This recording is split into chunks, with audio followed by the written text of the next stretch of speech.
Hui Aloha Everyone, Aunty Max here. Welcome to Hawaii Abroad Audio Podcast. It's Aloha Friday. Hulo, hulo. In Hawaiian, that means yay. For most of us, Aloha Friday is the end of the week. And hopefully the weekend gives us a break from that hustle and bustle so we can relax.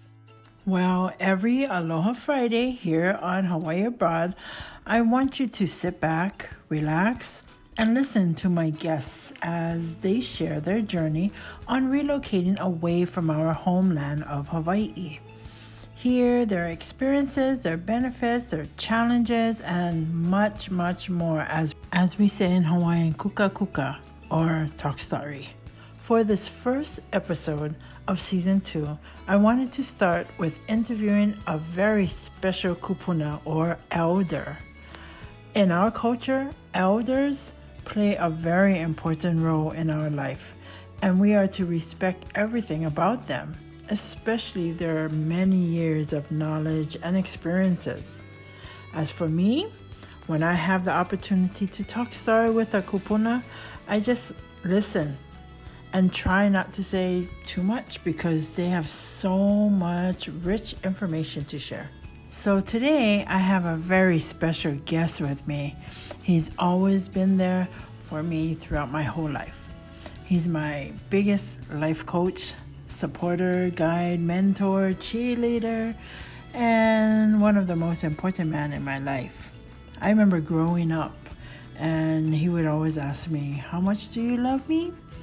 And I would say, "With all my heart, I love you with all my heart."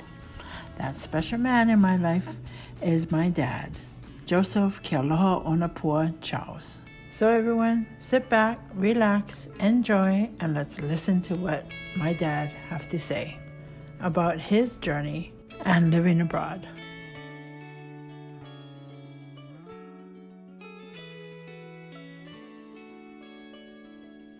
Hi, Dad. Aloha kakahiaka, good morning. Aloha, aloha. So now that you are back home here in Hawaii, would you be able to, can you share with us your journey on moving, relocating away from Hawaii, and then relocating back home? So what was that story? What's that journey about? Ay, mahalo for the opportunity. You know, it was something that I really treasure. It's another journey in my life that had planted a lot of memories, good memories. Well, to start off, as you were asking, that we moved to the mainland for different reasons. There was about 3 different reasons to move up there. One, we relocated because your brother Joey has been living up in the mainland at that time, for over 15 years. And he kept on pestering, I would say bugging, but pestering your mom and I to move up because at that time I was already retired. And I still was working part-time to make ends meet. But he kept on pestering, and he would take your mom up to the mainland, to Las Vegas, and to spend time with him and the family as they were growing up, his family. And she would remain there. The first time it was, for a month. And the next time I remember it was for, 3 months. And then the third time it was again about, 3 months. And so it was like she was living up there and trying to please him and his family and spend time with the grandchildren and then come back home and get back in the mode of being a housewife. It's not that I was too upset about it, but I was a little worried that she would go up there and she was having a good time, but I was staying back home. Actually, it was a good time that she did that. And then it came to the point where she wanted to be with the grandchildren as they're growing up more and more. And we started to have other grandchildren started to move. I wanted to move. and one of them was your son, my grandson, Keala, and his opportunity to participate in a competition in golf. And because he was, to me, he was a gifted athlete. He could play any sport and excel in it, and that's what kept me here uh, by participating with him. Now, when it came to the point that I saw the opportunity for him and an opportunity for mom and I, that it would be probably a good move, and then he could come up and and and pursue his gifted ability in golf. And so I decided that, yeah, I'm going to go up there and we're going to move up to the mainland and please your brother and your mother. And inside me, I still had some feeling that I wanted to go and experience Las Vegas. And everybody got that idea, yeah. Las Vegas. What is Las Vegas? Las Vegas. Everybody says the ninth island, island of opportunity. And well, I was already in my middle 60s by that time. And so I figured, okay, we'll go up and we'll see what we can do. But more so, I wanted to go up there and see what kind of opportunities I can have for your son, my grandson, that he can come and really enjoy and make a mark in the sport of golf. Well, when I did go up there and he came up, and I just started to meet a lot of locals from Hawaii. And I was invited by a good friend of mine to come and have coffee with a group of men, and all from Hawaii. And it was called the Coffee Gang. I said, oh, okay, we're going to have coffee. Where? We went to that famous restaurant up there. It's called McDonald's. Back home in Hawaii, a lot of the seniors was meeting at McDonald's, and so we met at McDonald's, and it was every Tuesdays, and so we were meeting there, and we had good fun, and we had a bunch of us that golfed together. And by that time, Keala was already moved up there, uh, and we used to golf, and they used to golf with him, and they were amazed. They were so amazed with his skill. I remember one day we were playing at this golf course in Boulder, Nevada. We're on a par five, but Keala would have to have him start off and tee off from the back tee, and all our seniors would go up to the white tee. Sometimes we used to cheat. We used to go up to the women's tee to tee off. But we had this par five, and a friend of mine, Uncle Tomo, Akamine. In fact, that's the house that Joe Boy then bought. He bought his home here in Ka'alaya, and where we're living at. He sold the house to Joe Boy and Trace, and that's why they relocated back home, and we're back home in Hawaii. But we're playing on this golf course, and we all went up front, and we was for the men's tee, and we teed off. And usually when we tee off, Keala would tee off from the back, and he would outdrive us 50, 75, even 100 yards. But, everybody's amazed at the strength that he had.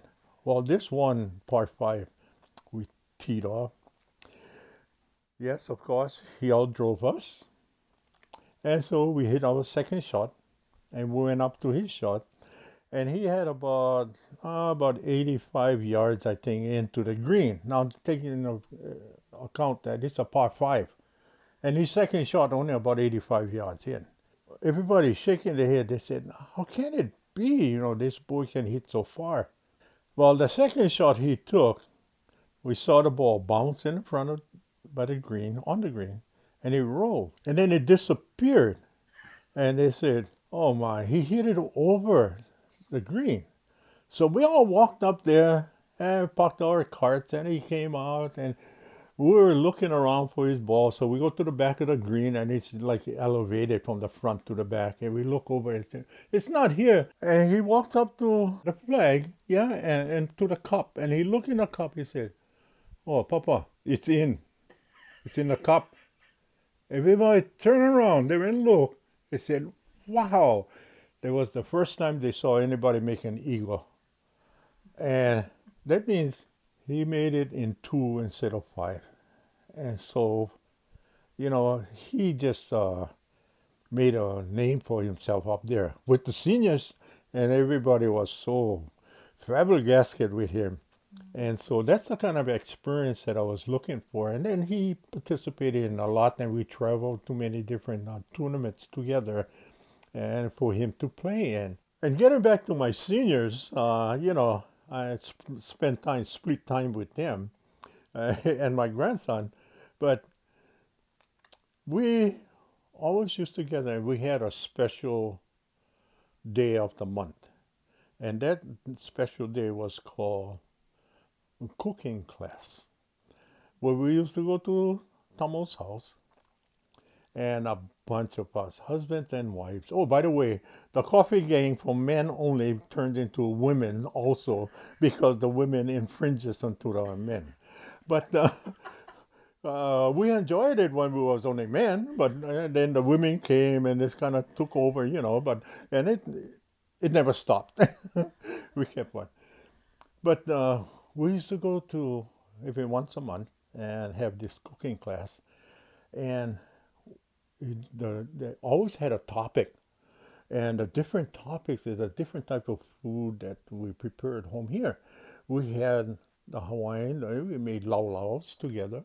We had pake, and we made what you call manapua, over there, and pork hash. So, and then we had Japanese, where we made chicken heka, and we all learned, and we all shared our recipes together. So it was a real interesting time up there living among them, and we had our own Christmas parties that we used to get together, and we dressed up with our Christmas attire, you know, and we used to share, and it was really fun to be with locals and knowing the lifestyle that we lived back here in Hawaii. Well, it came to the point where we had your mom had her bout with cancer, and everyone was really they were kind of devastated. They were worried about her, especially the kids, and you all spent a lot of time coming up there and helping me nurse her during that time period. She was amazing, and through a lot of prayers and participants of others that shared their prayers for her, mom is doing well. She's right now. Doctors said that she's cancer free. Of course, she lost 60%, 60 to 70% of her stomach, because they had to remove it for the tumor that was in there. But that's when we decided to come back home. And God had a way of doing things and bringing us back home, because Joe, for while we was up there for I think the last 4 years, which we was living up in Vegas, he relocated back home to Hawaii to work on the veil, on the rail veil. I'm thinking about Colorado. That's another experience. But we he relocated and started working here on the rail. Then Southwest opened up a station uh, here in Hawaii, and so Tracy, your sister-in-law, Joe's wife, my new daughter, for about 20 years, I think. But she was working for Southwest at that time, and she decided that, hey, it's a good time to go home. Because Southwest was opening, they felt there was a good time for them to come back home. And so, in the meantime, Joe was talking to me and saying, Dad, are you guys ready to come live with us back home?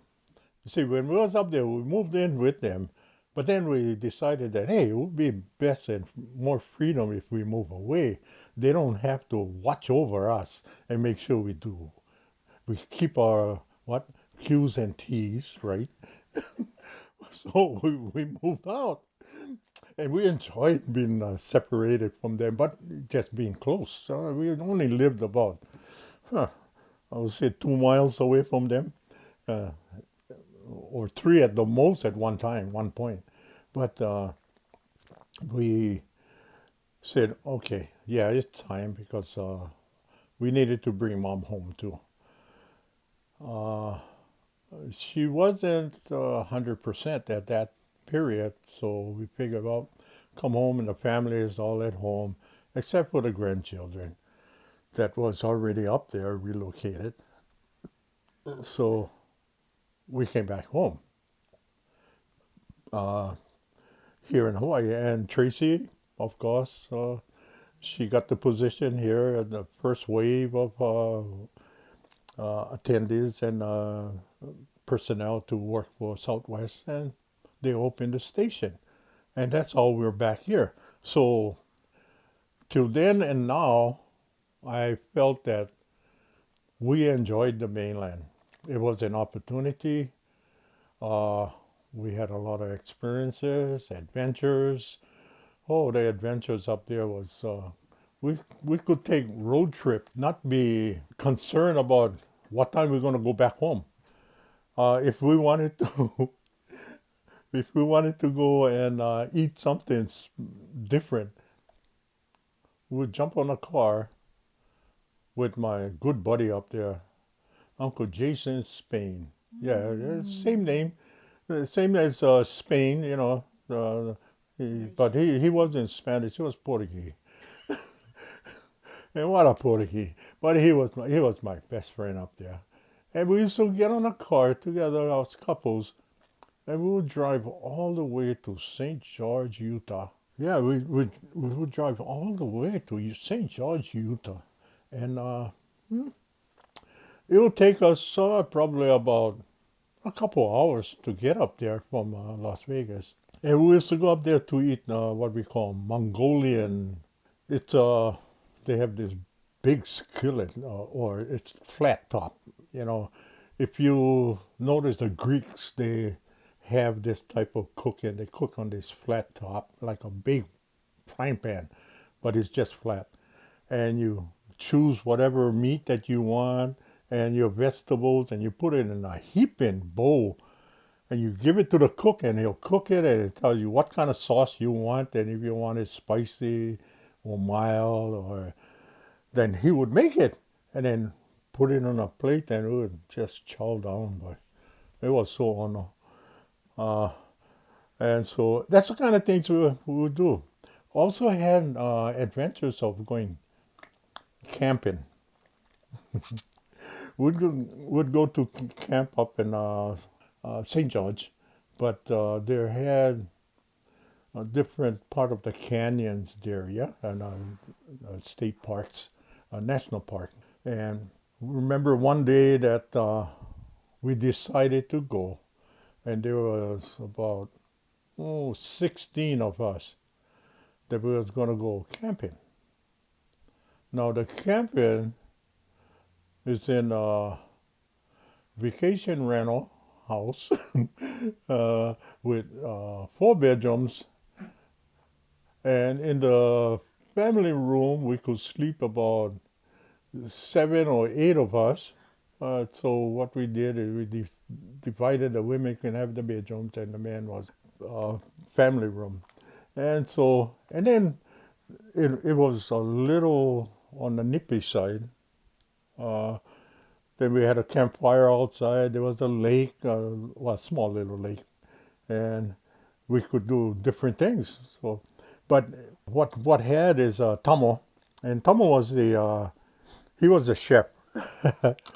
He had this coolers, big coolers. In fact, I got one of his. I used to fill it up with all the food and the meat and things in there, and all our drinks. And we would take it up and don't have to stop and shop. And then would spend there that weekend, enjoy ourselves and have fun and just enjoyed each other. And we all had things in common because we all were from Hawaii. Now, most of them that I know of, there's only a couple of them that passed away already. Well, three of the last. I just heard that one more passed, one of our friends up there.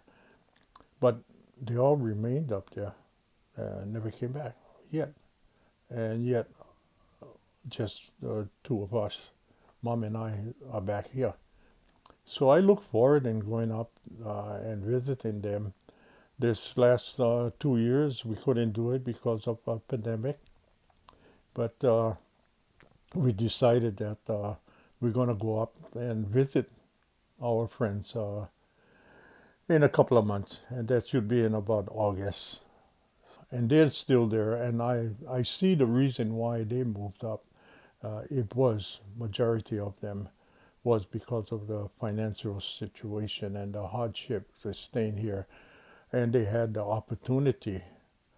The only ones that really is up there, not because of the hardship and opportunities, is up there living, is my Portuguese friend, Jason Spain, and his wife, Mercy. They up there for, I guess because they have shares in the casino. And they're trying to make it all on a positive side because when you invest, you have negative investment and you have positive investments, and they're chasing and pushing that positive side, yeah, of the investment. But Mercy does a lot of returns. Jason does a lot of depositing. I mean, I don't know what he's doing on the machine, but he's having fun. I think he paying for the fun there, or the fun of having the machine there. Yeah, that's what he does. Yeah, and that's the good friends we have up there. So I need to go back and visit them. But for Mom and I, it was it was a good time. Uh, yeah, I went up there and I did work part time. Uh, I drove Lyft, and oh, that was good fun. I would go out in the morning. I would make 2 trips, and I'm back home, and I made enough money. Sometimes I make 4 trips, going, coming back, going, coming back, and that was it. I I didn't need any more. So as far as for finances, really wasn't that much for finances. It was for a reason of family. We we needed to spend some time with the other part of the family because we had every one of you back home here. And so, and another big reason is that when you can fly back and forth for $35, why not? It's because your brother Glenn was working at Hawaiian Airlines at that time, right? But now at Southwest, pay nothing. So now it's more expensive to go because that $35 gonna go in the machine with Yamada. Oh well. But other than that, yeah, I just like to touch on one more subject, and it's my children. Of course, you're number three, but all my kids, I would like to let people know that I wasn't a father that would have let them go. I had what the Hawaiian call kaula. Not kauna, no, it's kaula. Kaula is this rope, and they used to tie the horses down with so that the horses couldn't get loose. And I had this grip and this rope that I had on my children because I wanted to give you all an opportunity in life that you can make your own decision. It will be right decisions, and you folks can be successful. And from the eldest to the youngest. And one of my rules was, I had many rules, yeah, but one of my rules was, you guys not gonna get married till you guys 25 years old.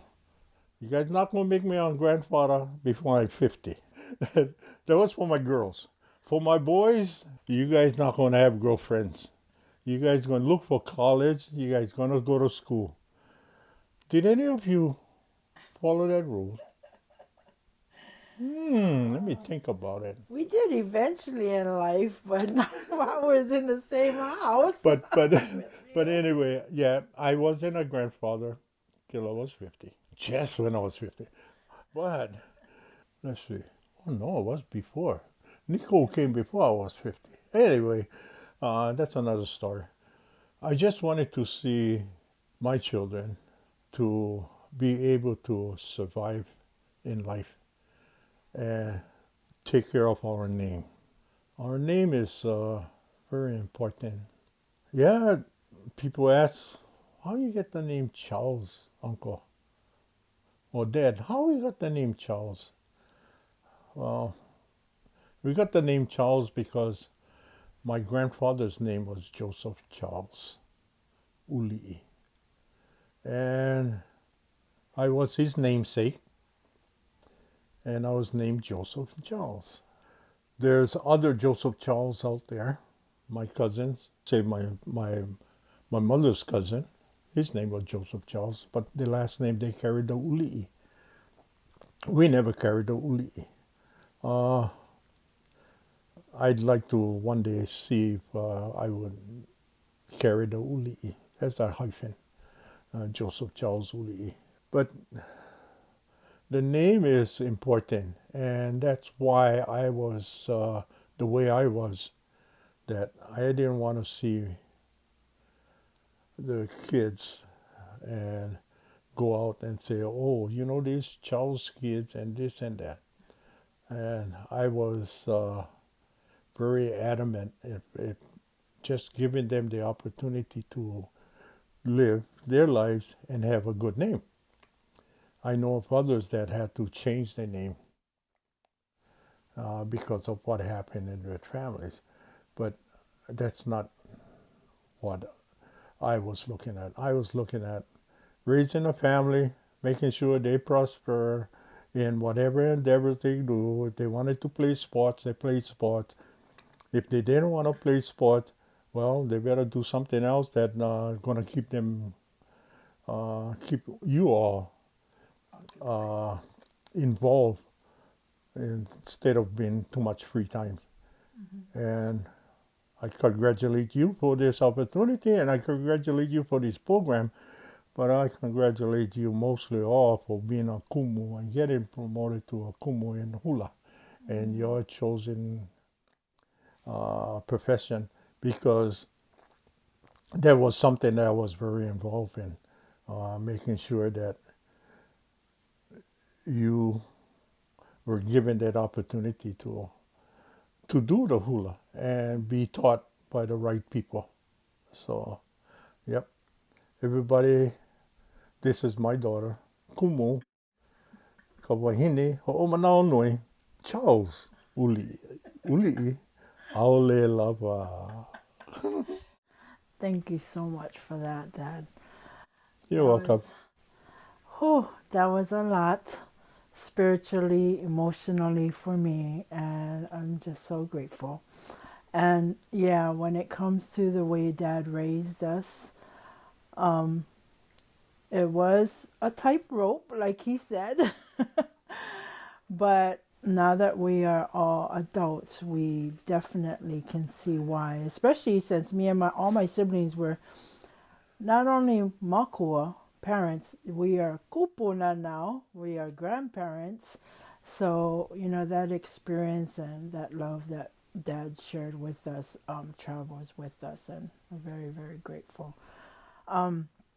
I will be bringing Dad on another time to share because, I just love sitting down and talking story with the kupuna. They got so much experience, and I would love to share that if they are willing to share. So anyway, thank you once again, Dad.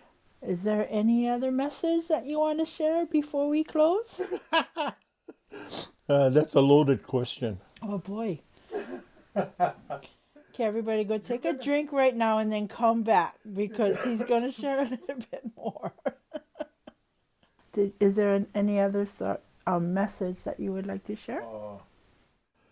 Message. Yeah. You know, what I was taught by my grandparents, both my grandpa Uli'i and my grandmother Kahu'ena, they always taught that family is important. And they taught me that. And yeah, another time we talk about my grandparents and especially my grandfather, that who was a rock, who was a man that I admired. So, and I miss a lot. Yeah, yeah. Well, one last thought. Do you have any advice or message to share with any of our Kanaka here in Hawaii that is contemplating on moving away from home?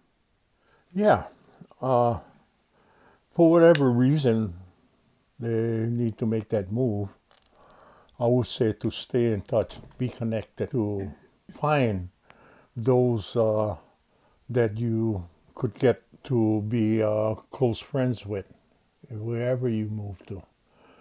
There is a lot of Kanaka Maolis out there that live in the different parts of the mainland, and they are searching for ties back to Hawaii. And you can take that once you move up there, you can perpetuate our lifestyle, our aloha that we have for each other, our mana'o. People talk about, your ohane, your spirit. You can do that by getting together and making sure that you share this among each one of you. Share it together with the different individuals, like I did when I got up to Vegas. I just was fortunate that I just had one acquaintance that was from down here, and we played golf together, and he lived up there, and through him I got to meet many different Hawaiians, and of all ages, but the seniors is ones that I was really close with. And you can do that too. Seek and take that aloha with you, and don't forget your roots back home here. Yes, yes, Dad. What a wonderful message to close our session. Yes, connect with our people, try to perpetuate the culture, and make sure you take that aloha spirit with you and share it, because we all know the world could use more aloha. That's right. I thank you so much, Dad. That was wonderful. Okay, so for my listeners out there, I hope you folks enjoyed today's session and that you'll come back because we have a lot more that we will be sharing in the upcoming episodes. So for now, this is Aunty Max signing out. Aloha!